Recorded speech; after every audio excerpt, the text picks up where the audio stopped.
a familiar feeling, when the good gets overshadowed. Imagine this. You've just poured your heart and soul into a presentation at work. You were nervous, but you did it. The presentation goes well. People even clap when you're done. Your boss gives you a nod of approval. Later, your colleague compliments your creativity. Sounds pretty great, right? But then, you lock on to one small comment. Someone said the font on your slides was hard to read. Suddenly, the positive feedback fades into the background. All you can think about is that one negative comment. Why does that happen? Why do we dwell on the negative, even when there's so much positive to hold on to? This, my friends, is the sneaky work of mental filtering. It's like wearing a pair of glasses that only let in the bad stuff. The good stuff, it's still there, but we struggle to see it. We become so fixated on the negative that it warps our entire perception. But don't worry, there's hope. We can learn to take off these distorted glasses and see the world in a more balanced and accurate light. Mental filtering is a cognitive distortion. It's a way our brain tricks us into believing that the negative aspects of a situation are all that matter. It's like looking at a beautiful painting but only focusing on a tiny scratch in the corner. We miss the bigger picture, the beauty, and the artistry because we're consumed by the flaw.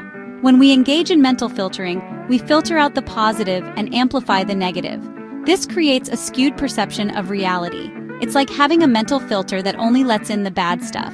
This can have a significant impact on our thoughts, emotions, and behaviors. Mental filtering can trap us in a cycle of negativity.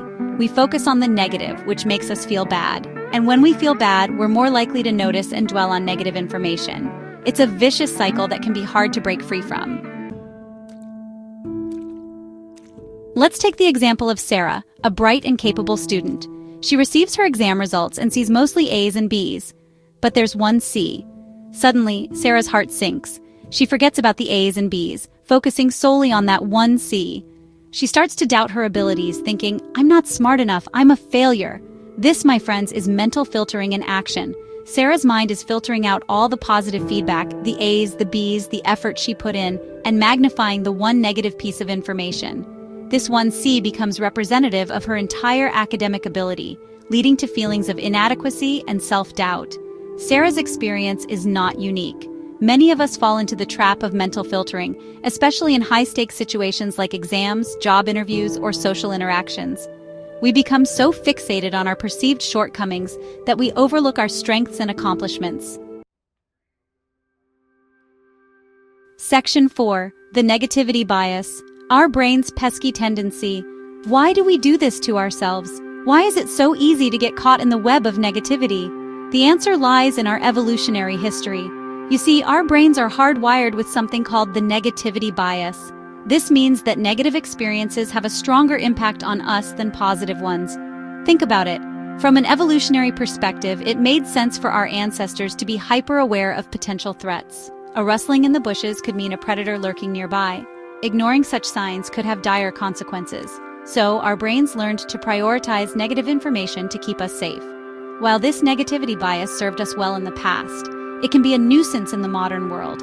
We're no longer dodging saber-toothed tigers, yet our brains still react to everyday stressors as if they were life-or-death situations. A critical comment from our boss, a disagreement with a loved one, or a traffic jam can trigger our negativity bias, causing us to overreact and focus on the negative. Section 5. The Science of Negative Thinking, Research-Backed Insights. The impact of negative experiences outweighing positive ones is not just an anecdotal observation, it's backed by scientific research.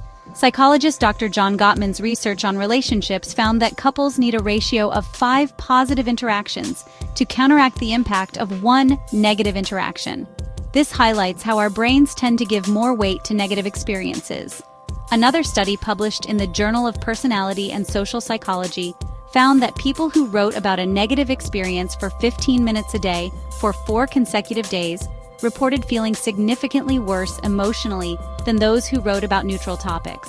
This suggests that dwelling on negative experiences can have a prolonged impact on our mood and well-being.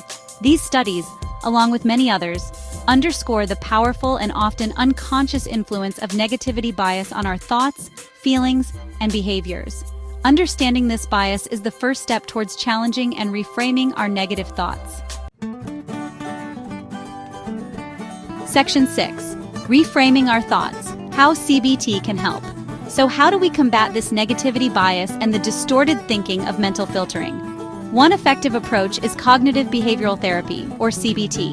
CBT helps us identify and challenge negative thought patterns and replace them with more balanced and helpful ones. One powerful CBT technique is cognitive restructuring. This involves 1. Identifying the negative thought. What is the negative thought that's causing you distress? Write it down. Be specific. 2. Challenging the thought. Is this thought really true? What evidence do you have to support it? What evidence contradicts it? 3. Finding a more balanced perspective. What's a more balanced and realistic way to think about this situation? Let's go back to Sarah, our student who was fixated on the 1C on her report card. Using cognitive restructuring, Sarah could challenge her negative thought, "I'm a failure," by reminding herself of all the other good grades she received. She could also focus on the effort she put in and acknowledge that one exam doesn't define her intelligence or potential. Section 7. Embrace the positive. You've got this. Mental filtering is a common cognitive distortion, but it doesn't have to rule our lives. By understanding the negativity bias and learning techniques like cognitive restructuring, we can challenge our negative thoughts and develop a more balanced and positive outlook. Remember, our thoughts are powerful, and we have the power to choose which ones we focus on. So let's choose to focus on the good, the positive, and the hopeful. We've got this. Want more tips on cultivating a positive mindset and overcoming negative thinking patterns? Subscribe to our newsletter for weekly insights and strategies to boost your mental well-being.